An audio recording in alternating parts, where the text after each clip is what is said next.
Hey, BrassReel. Yo, I feel the need. the need for speed. Ho-ho!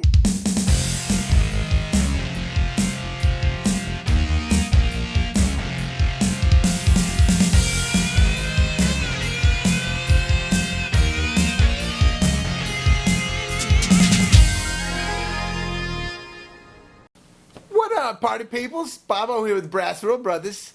Got my boy Andrew here with me again. Like I told you, we're going to be doing a lot more of these. Hey. Thanks for coming back for some more popcorn. So, we went and saw Top Gun Maverick. That's right. Holy shiite! Hey, Bobby. Who's best pilot? I'm the best pilot? What does he say right there? I forgot. Sorry. My fault. That's me being bad. You figured out yet? I drew a blank. What Who's is the best pilot? Yeah, what does he say? That's what Iceman says in the But first what does he say after that, though, is what I'm saying. I don't know. I can't. Yeah, I can't. It's drawing a blank, but he obviously has some sort of comeback.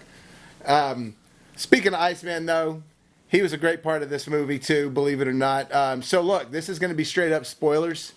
We're going to be giving you. We're not going to just be like breaking it down and going by spoiler, but we're just going to be talking about it, and spoilers might come out. Yeah, we're giving a full-on review about what worked, what we liked about it, and so. Keep going. So obviously, talking about it, we will reveal a few things that might be a spoiler. So. Yeah. So first off, I think we can both agree. It's satisfied. It was phenomenal. It fully gave me what I wanted. I think I've got another review. It either is out now or it's going to be coming out later. That's a non-spoiler one. But one of the things I said in that, and I think we talked about this earlier, it could not have been more Top Gun for a Top Gun reunion. Like, it was just the right amount of Top Gun that this Top Gun movie needed. You know what I mean? Like, it wasn't like being like, oh, look at us, Top Gun, shirtless the entire movie. It was just, it felt like you jumped right back into a Top Gun movie. Yeah, and it was definitely made for the fans. Like, Tom Cruise even does like this little introduction on the big screen. He was like, this movie has been decades and decades in the making, and this movie is for you. And it was just like, holy shit, it really is. And I felt that way the whole time. Like, I mean, right when it started. Oh, it starts off the same way with the same music. It's just perfect. But not in a way to where it's just like, oh, you guys don't have any good ideas. It's like telling you, it's like, oh no, we have an awesome idea and we've got it packaged just the right way at the beginning. Even Andrew is like, fuck, are we watching a remake here? But it's awesome though, I'm telling you. And Hans Zimmer does the score. Which Harold Faltermeyer did the original one, which was perfect for that time, for the 80s. And the theme that we all love, with the soaring guitar, that's in there, and they utilize it the right way. Danger Zone's in there, they utilize it the right way. Yeah. But Harold Faltermeyer, I don't think that him doing this score again now would have been right, because his stuff was so 80s sounding throughout the entire movie of the original. This one needed a little bit more of an updated, modern tone in a sense, and it worked. It was perfect, but it was still Top Gun feeling. Yeah, I'm glad they didn't have somebody remake Danger Zone though. They kept the Kenny Loggins original in there, so that was nice. Can you imagine if it would have just been like yeah, they redid Footloose, and somebody actually I think it was a country star actually redid the Kenny Loggins Footloose song, and it was like, come on. It's like the only reason that song's any good is because it's Kenny Loggins. Yeah. It's like that's something that I think that anybody else can make sound good. Yeah. It kind of sounds cheesy if somebody else does it. Right. So I said last night, I was like, and I'm not trying to compare Star Wars to Top Gun, okay? But the feeling that everyone had when you came out of Force Awakens was, oh my God! It was like you're seeing A New Hope with all those feelings, That is how I felt coming out of this of Maverick. Was, oh my God! And the way they introduced some of the new characters, they didn't go overboard with it. Like Jennifer Connelly. Okay, she's the new love interest, and what a step up she was from Kelly McGillis. I'll just say that. Look, and not saying that we understand that people get older. We're saying that Kelly McGillis at her hottest, Jennifer Connelly is just still. But I think that she's one of the hottest women on the planet and always has been. So I'm very biased towards Jennifer Connelly. But she, like you said, she was a good character. Yeah.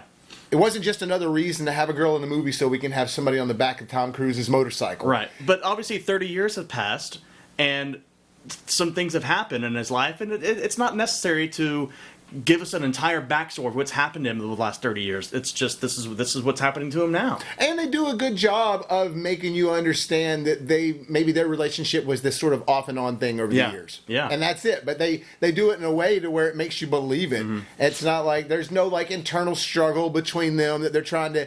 It's just she's a person in his life. It's almost kind of like she was sort of like. You know how a lot of people find love late in life? Mm-hmm, mm-hmm. It was almost sort of like that, like after he's gone through so much, she was the sort of person that sort of started coming into his life. And then finally with this movie, the things that are going on, it finally fully brings them together. Yeah. But you don't have to go through this huge exposition to get there. Right. You just feel that way when you're seeing them on screen. Yeah. And so in the 86 version, you got Goose flying the jet and him on his motorcycle, watching the jet as they're heading to Miramar. They have that exact shot, because he's getting called back to go to Top Gun. And the way they do that is almost very reminiscent of, you two turkeys are going to Top Gun, but they're they want to fire him from ever being in the air again. And they're like, well, so yeah. And I got to send you to Top Gun. And the way, and what we were saying yesterday, it's like, if you put that on paper, it's like, all right, so what we're going to do is we're going to make it like kind of like the first one that Pete Mitchell is this maverick that doesn't really abide by the rules, and he's just barely staying in there, but he's so good, they got to keep him. But you know what? We got to find a reason to send him back to Top Gun. And you would think, like, nah, that just sounds like a cheesy excuse to do it. But the way they do it in this movie and the way they show what he's doing still in the Navy as a pilot at this point in his life, it's really cool. And not only does it, like, foreshadow some stuff, even at the very beginning of the movie with the Mach 10 and all that, it's just really well put together, and you buy it. You believe this is where Pete Mitchell, Maverick, would be in his life right now. And what I really like about this is you're seeing Pete Mitchell. You're not seeing Ethan Hunt from Mission Impossible. Mm-hmm. You're not seeing a Tom Cruise like super badass. You're seeing a character who's been through some stuff, lost his best friend in a flight that he's doing the same shit now. Yeah. And he's having to cope with that. He's not fully confident in himself half the time. He's confident in teaching others, but he's not necessarily confident in himself and all these other personal things with him and Goose's son, Rooster, which, by the way, really well the way they incorporated him. Like, they just did a good job. It wasn't just like, how ironic. Goose's son's in there with a mustache. Yeah. It's like actually the way they do it. The reason Goose and Maverick don't get along, surprise. Yeah. Excuse me, Rooster and Maverick. The reason they don't get along is because of something that goes down. It's not Rooster blaming Maverick for his dad dying. It actually has something. It's actually involving something else, and it's really. This is how you know it's really good writing. Okay, I was really into the writing, the exposition, and the story being told, and the conflict within Maverick, because you don't find out until the middle of the movie why he did what he did. So Rooster's mad at him because he pulled his papers from the Navy, from Navy, holding his career back like 4 years. Well, then Maverick doesn't ever confront him about that. He just kind of lets it lie. Like you can be mad at me all you want, but I got my reasons. He confesses to Jennifer Connelly's character, what's her name again? Penny. Penny. He confesses to her. He's like, I did it because for his mother. His mother did not want him flying, and ended up being what happened to his father. Meg Ryan's character. Meg Ryan's character from the first one. He's like, I did it because I was trying to be the father that he lost by protecting him and not wanting him to be up in the air and have something happen to him like what happened to his father. That is an awesome way to incorporate that. And so the conflict within him was, and he still never confesses that to him. He still never says, "This is why I did this for you." And it was actually really well done. And it adds a lot of extra emotion to the movie outside of just him and him not being able to get over Goose, or him and this love interest or whatever. It's like got this true father-son element without the father and son being in there. And also the idea of, I don't know what this is like, but I've seen it happen to my friends and stuff when they've got a father or stepfather coming in at a young age.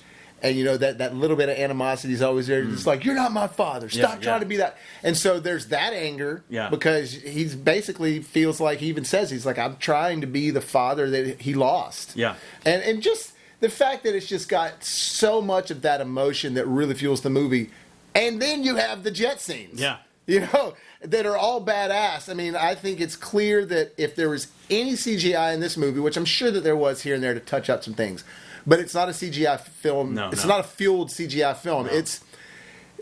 I feel like this could be sort of like the film that's ushering back in action movies that are like stylized in the way you captured the moment. Now a lot of these action movies are starting to kind of run together and blend together because it's all done in a lab on a computer, and and now you're just sort of like, you see like, oh, I know what this wave crashing over this building is going to look like because I've seen it CG'd 1,000 times. Yeah. But this movie was capturing everything in film, and so you felt a part of it. You felt a part of the ride that they were actually going on, and in these jets filming. It makes all the difference. Tom Cruise prided himself on this whole experience. They were the scenes that you see where they're inside the jet. They're inside a real jet. Somebody else is just flying it. And you can tell. You can tell it's not CG backgrounded, whatever. Like when you watch these Disney Plus shows and everything, you can clearly, even though it looks great and clear and colorful and all this, you can clearly tell the background is a fake thing. Not in this movie. Dude, some of those scenes where their jets are like round in the corner when they're flying low in the like riverbanks and they're coming through the trees and just beautifully shot.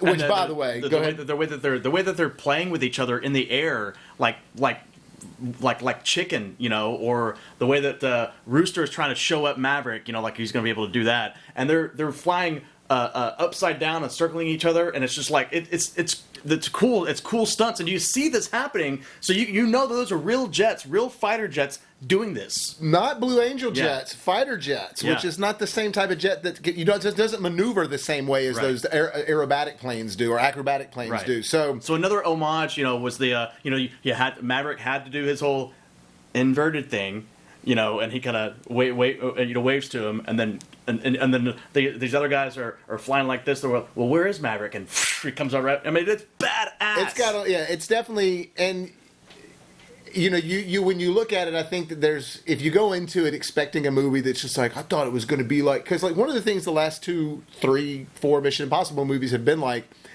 is that like, especially the last one, like when it starts, it's like you were on that roller coaster and on the downslope part. It's just so boom, boom, boom, boom, and it's just like, whoa, dude, this is amazingly fast-paced and crazy action. Yeah. If you're going into this movie expecting that, then don't expect like that with jets. The action scenes with the jets are awesome, and there are some intense, long jet scenes, but it's still more about the people in the movie. Oh, yeah. And so that, to me, I've always said this in my reviews, without the characters and you caring about these people, the movie's nothing. Oh, for real. And this movie is all that, but it still gives you just stuff you've never seen filmed before with these jets. You may have gotten some accidental stuff here and there in a shot, but the amount of footage that they got in the air with these jets was crazy. Yeah, phenomenal. And so the cool thing, with Iceman, the cool thing about that is it's shown their relation. It gives you just enough to understand what Iceman and Maverick's relationship has been like for the last 30 years. And apparently Iceman is like worships Maverick and was like, you are what the Navy needs. You are what these pilots need. And apparently Iceman was always covering for Maverick because Maverick was always screring up or always always about to be grounded or booted out somehow because of breaking the rules. Yeah, disobeys orders or something like that. So and they make a joke, at one point, or not a joke, but they Val Kilmer's character dies. Okay, and so which he's in the movie, by the way. He has a role in the movie, but then he dies later on. And so they say, they make a point to say, now that Iceman's gone, you don't have anyone covering you anymore. You don't have anyone, Iceman's gone, so you're done here. You're done. And the reason that Iceman was able to cover for him is because Iceman had become an admiral. Right. So basically, admiral is like that in general, like that's it, right? Yeah. So Iceman tells them that hey, there's an important mission coming up, and these fighter jets need to have someone teach them, and Iceman's like, the only person who can teach these guys is Maverick. Get him in here. So that's the whole like, well, I'm not a teacher. And it's like, well, these guys need you. Well, and that's another thing too, and that I didn't realize this because I was already watching more like behind the scenes stuff on it today. But in the first movie, he's teaching these guys. They're all being taught how to become the best in their field. Mm-hmm. This one, he's teaching the best in the field Right. how to even get to that next level. So it's like where they're trying to. In the first one, they're trying to become what these guys are in this first one. Yeah. In this first one, they're already like the cream of the crop dudes. That's but right. Maverick is teaching them to do these things that are like they tell you not to do in school. You know, like, Right. and it's really cool. And he's breaking the rules all the time. And I'm not sure exactly how accurate some of these flight things they were doing are, but I tell you what, it had me believing it. Yeah. Oh yeah.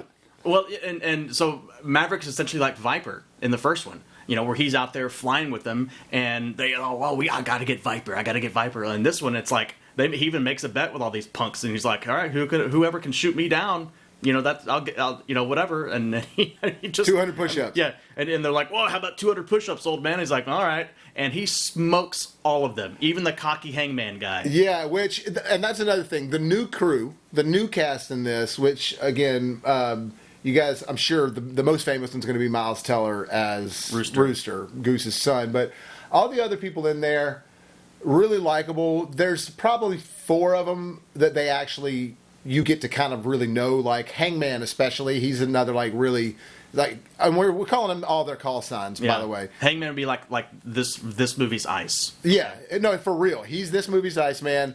And in a way, Goose was kind of like Maverick in a way, because of the way Goose and Hangman were button heads. You know what I'm saying? But like, obviously, he's not like Maverick. He's more like Goose, but it's Rooster. Anyways, not getting into that.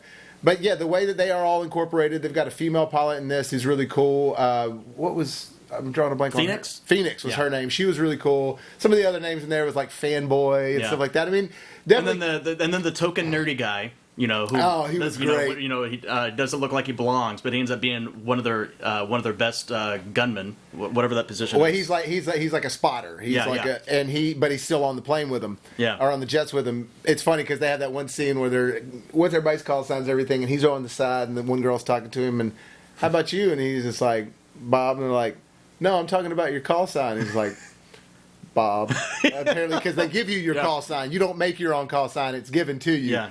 And so, yeah, it's just funny. You see them flying around, and then you've got, like, Hangman on one of the helmets. You got Phoenix on this helmet. You got Maverick, Rooster, and his is just, like, in weird, funny letters, Bob. It's definitely awesome. And look, all the comic relief is very, very good comic relief. It's not like, oh, insert joke here. The scene where the whole push-up thing is happening, that's really fun. The football scene. Yeah, well, they got the classic... you got the volleyball scene from '86, which I'm just going to say it. It is the most homoerotic scene in all of films. Never is there a movie where grown men are watching and excited about seeing sweaty men with their shirts off playing sand volleyball. I mean, it makes you go, yeah, let's do the Goose and Maverick high five and go freaking play some sand volleyball, dude. It's never been heard of before. I think there's pictures of my dad's younger brothers and his friends and stuff growing up, because my dad had really, really young brothers, some of them, and anyways. I think that they're like doing shit. Wearing jeans and no shirt, trying to play sand volleyball. I bet you somebody brought a boombox playing with the boys. Kenny Loggins back, But this one is they're playing football. But this one, it's like in the first one, it's a day off, and they're just blowing steam off. Or but whatever. This one is Tom Cruise, Maverick, trying to get them to have more camaraderie, because you guys have to be a team. So he organizes you guys are going to play football, and y'all are going to learn how to work together. And again, yes, was it an excuse when they're in the writers' room? Was it an excuse to have that scene in the movie? I think so. But they found a way to make it incorporate with the story really well, and it makes sense. And how can you? They were like, but we got to do a scene like this to pay homage to the original film, because this movie is a love letter to Top Gun while being a beautiful addition to Top Gun. It's weird, because I don't know if you guys know this, but Tony Scott, I talked about this in my Top Gun video, the other review, but Tony Scott, his brother Ridley Scott, 2 of my favorite directors of all time. Tony passed away a while back, but they've been trying to do this movie for like the last 15 years. And Tony was a huge part of why this was getting started, a sequel to this. It was his vision, just like the first one. The first one, Bruckheimer and them came to him with it, but it's his vision that as far as gave you what it looked like and felt like and sounded like was all Tony Scott. And not only does this movie look like it was shot by Tony Scott on purpose, they were doing it on purpose, clearly. Then at the very end, right before the credits go up, it just says, in loving memory of Tony Scott, which is beautiful because, you know, they could have said in Val Kilmer, but things like that, but they also gave him his due. Right. Which there's a beautiful moment with him and Tom in this that I feel like had a little bit of a double. I don't know if it was like really trying to yes, let me show you that we're cool now, but I felt the double meaning with it as far as his character in the movie and the fact that Tom was trying to really give some mad respect to Val in real life by just doing this, you know. Anyways, it just, man, it was such a badass movie. Yeah, I mean, it was. I haven't been walked out of a theater and that excited and a long. I mean, Spider-Man, of course, it was fun, but something about this, the anticipation of it being 30 years in the making. I don't know what it was, but it was awesome. Well, this is a movie that you're not going to pick apart. Like Spider-Man has so many elements that you can pick apart. There's so many things you can be like, well, what about this? And it's like, yes, it's still fun, and I love it, and I do have a blast with it. I own it. But this movie, Top Gun Maverick, I mean, this is like, I don't have any complaints. Right. I really don't. Yeah. And I'm not just being biased because I love the original. I think everybody in the theater, you felt people enjoying this movie when they're laughing at certain scenes, and just when it's emotional, you're getting emotional. And go ahead. And well, I'm going to say, I could be wrong about this, but I would bet you that the 1986 Top Gun movie did something for a lot of kids where they were like, that's what I want to do when I grow up. I want to be in the Navy. I want to fly jets. This is going to have that same impact, I think. I think you definitely are going to have people wanting to maybe be involved with this because it makes that world seem really cool. Yeah. And very dang. Just like you said, the first one was like, man, I wanted to be. I talk about this in my Top Gun review. Like, I wanted to be Maverick. Everybody wanted to be Maverick. Of course, some people wanted to be Iceman. And when you're all out there playing on the playground and everything, it's like, I'm Hollywood. Of course, you all got to claim your name, but everybody wanted to be Maverick. Yeah. And this movie really does that. I mean, and I talk about coming out of a movie and not feeling that super excitement like some of these recent Marvel movies have just been kind of, it's fun. I liked it, but I didn't feel like I did in some of the other ones. This movie had me pumped up when I walked out. Like I felt the attachment. They were making it for my soul. It had a happy ending. Yeah. That a lot of these times with movies, I don't know if you guys have seen Die Another Day, but that movie has a sad ending. And it's a full-on ending. I felt like this one was an ending. I don't feel like they're going to try to milk this, but they were like, hey, the first Top Gun had a cool, good, happy ending. We don't necessarily need to just kill everybody off to make it a good movie. And it just felt great the whole way through, man. And you didn't need to kill one of the fighter jets because you had your death you had your death scene and with Iceman dying. In this one, so why would you? It would be unnecessary for them to be like, well, now we got to kill off one of the fighter jets because Goose died in the first one. Like, no, it wasn't. So I'm glad they didn't do that because it wouldn't have been necessary. Yeah, it really wouldn't have. And another thing too is in the first one they were training the whole time, and then at the very end something happens, they actually get called away, and it's like we got to go fly you guys out. This one, they're training for something serious the entire time. They know, they're going into something. They're told that this could be really, really bad if it's not done right, and so that alone adds a little bit more gravity to it, I think. And one thing that I like to look at situations in movies like this and relate it to like a real world thing. But one of the things I couldn't help but see, is this is a corporation who's got a bunch of people up here at the top who have no earthly idea how things really need to be, how things are really operating, so Maverick is teaching these kids, you guys, you got to fly below the hard deck. You can't be longer than 2.5 minutes, or you're going to get spotted by these missiles, And then when they try to fire him and try to reteach they're like, oh, don't go below the hard deck, and it's like You're gonna teach these kids.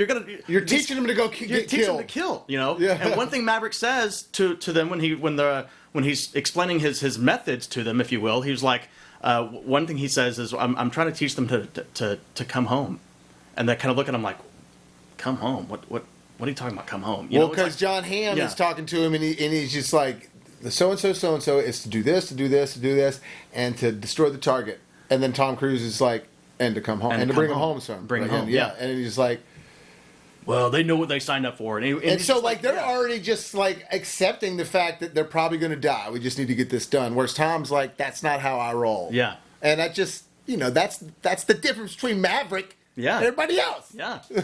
But no, that's definitely was there, and they kind of had that in the other one, but not like this one. This one, John Hamm is definitely in his way. Like he said, as soon as Val Kilmer dies, John Hamm's like, "Peace out, bro. You're fired." Yeah. Iceman's not here to protect you anymore. Yeah, he doesn't even care that this is the guy with the key. And even after he admits it, because again, we're going to talk spoilers. We said it. Even after he admits it at the end. Before the like actual third act, but when he's just like, maybe I ground you forever, and he's like, or maybe you become the team leader, because he showed him that it could be done. Yeah. Even because that's right there, John Hamm's character being like Cyclone, being like, okay, yes, you can do this. So what do we need to do? Yeah. But even after that, after everything goes good, and it's at the end of the movie, he looks at him and he doesn't even give him a nice. He just goes. It's such a shit little like. and I don't know. I think that they kept it that way because those people do exist. Yeah, you're right. Those motherfuckers exist like that. And Maverick, he didn't even let it get it down. He just goes. Yep. So Maverick, like they're basically told him, the after after Iceman's died, they fire him. What he does, because he's Maverick and he disobeys orders because he does what he wants. He gets in a jet and he flies that entire mock thing that they have that's supposed to be. It's supposed to be exactly like where they're going. So he gets out and he flies that thing, and they see this on the monitor, like, who's this? And they realize it's Maverick, and he does this, and he does it the way that it's supposed to be done under 2 minutes. Yeah, they were saying 2 minutes and 30 seconds the whole time, and he does it in 2:15. Yeah, 2:15, like almost floating above water, and they're watching this, and because these kids have not been able to master this, Maverick's like, you're gonna kill these kids, and he does it after getting fired, and that's when they realize. Well, now that you proved that it can be done, I guess we'll go ahead and have you be team leader. Yeah, and that was the thing, too. Like, he was just going to be an instructor, and he wanted to fly in the beginning, but then they told him, no, you ain't flying, asshole. You're just teaching. But then, finally, not only does he show them, you need me, but you also need me flying. Yeah. And it was... Man, and it goes back to that style of storytelling in movies that we got in the 80s and 90s, that there's only one guy that can do it. Right. And I love that. That makes for a fun movie, because I'm not trying to go see real-life war shit. I still want it to be cinematic, and because Top Gun was cinematic as shit. And this, man, God, I just can't express like how happy and pleased I was with the movie coming out of it. I got trolled. But we're all sitting there waiting at the end of the movie because these days, there's truly almost a post-credit scene in every movie just to do it. You know what I mean? Just to get more time out of you. And I look online and it says not only is there a post-credit scene, but there's a mid-credit scene too. So I'm like, see, they're having some fun. And we wait the whole time and they're in shit. Yeah, so don't be fooled. Yeah, there ain't no mid or post-credit scene, which that's in a good... I would have just enjoyed something funny. Like, I don't know if you saw the post-credit scene... on Ghostbusters Afterlife. It's Bill Murray and Sigourney Weaver, and they're sitting there and they're doing the card thing, but she's doing it on him. Oh, nice. And she's like, and he's nailing it every time, and he's like, I'm seeing a 5-point star. And she's like, how are you doing this? Like, that's a great, just leave it there. It's just a funny post-credit. I was maybe hoping for something like that, but it wasn't at all. And which I'm glad that they don't seem to be trying to, like, hint, guess what? Top Gun's back. Yeah. It's like, no, let's have this movie. This might be one of the smartest things that a studio is going to do for a while, in a long time, if they stop right here. If they stop. Now, I would, 5, 6, 7 years ago, I would have been like, nope, they're done. They ain't going to do it. These days, I'll never say they won't do it because Hollywood's ridiculous sometimes. Mm-hmm. They truly are. Hollywood's awesome. In so many ways, but man, when it comes to like certain projects that get greenlit or what they decide to actually do, sometimes, I mean, it's just, they can be ridiculous. Mm. So I'm never saying never, but it does feel like this is over. Yeah, please end it right. Yeah, keep it Top Gun, man. Don't make it Top Gun-ish, or don't make it Low Gun. Yeah. Make it keep it Top Gun. Well, just don't make a third one. Don't make a fourth one. Just leave it. It's Top Gun Maverick, and it was brilliantly done. It was awesome. Leave it alone. Yep, it was. One thing about the first one was if they didn't have that final battle, if you will, then it would have felt a little empty. Like, we just watched these guys, compete with each other in this school, and there's no payoff, So this one, they're going on a real mission, and then there's obviously some showdown or some battles with other jets. The only thing that I did not like, that I wish that maybe there would have been more of, was okay. So you got Maverick gets shot down, right? But he doesn't die. And he's actually probably about to get gunned down by a chopper. But Rooster has turned his jet around, and in the nick of time destroys that chopper. But at the same time, activated other AI missile trackers. Right. So then he gets shot down. So then it's Maverick and Rooster on foot running in the snow, and they go and find. They find this military base of wherever. Which all this is sort of like a fourth act. It's sort of like a little bonus after you feel like you've gone through a third act, and this is just like, oh, but let's have a little extra. And movies do that these days. So they find an F-14, which is what he flew in the first one, but it's outdated now. And so it was actually really, really cool what they did with that. It was. I liked it. And it was fun. It was familiar. Right. So they're getting chased in these F-14, and they're flying an F-14 that's way outdated, and they're trying to outmaneuver, futuristic type jets. And they keep referring in the movie, but like at the end of the day, it's all about the man inside the box. Yeah, it's not the plane, it's the pilot, right? Well, my point is that I wished that there was a bit more, like Hangman finally comes off the deck and flies in to save their asses at the nick of time. And it's just like I wish there would have been a little bit more of a Hangman and someone else flying out there, and it's like now all of these kids are getting to really get in some real life situations, and you see all these. It would have been cool. You see what you saw in the first one, all of them teaming up and getting these mids. Kind of having an Avengers moment where they all kind of do that. Would have been cool. They essentially sort of made it about Rooster and Maverick by the end of it, not the whole movie, because obviously everybody's in it. But then Hangman does one little thing at the end where like you actually feel like, well, shit, this is it for him. And then Hangman comes in there and does some cool shit. So again, like we said, some spoilers. We're not spoiling the film as far as you enjoying it. You'll enjoy it. But if you don't want to watch this, you got the other review that you can watch as well.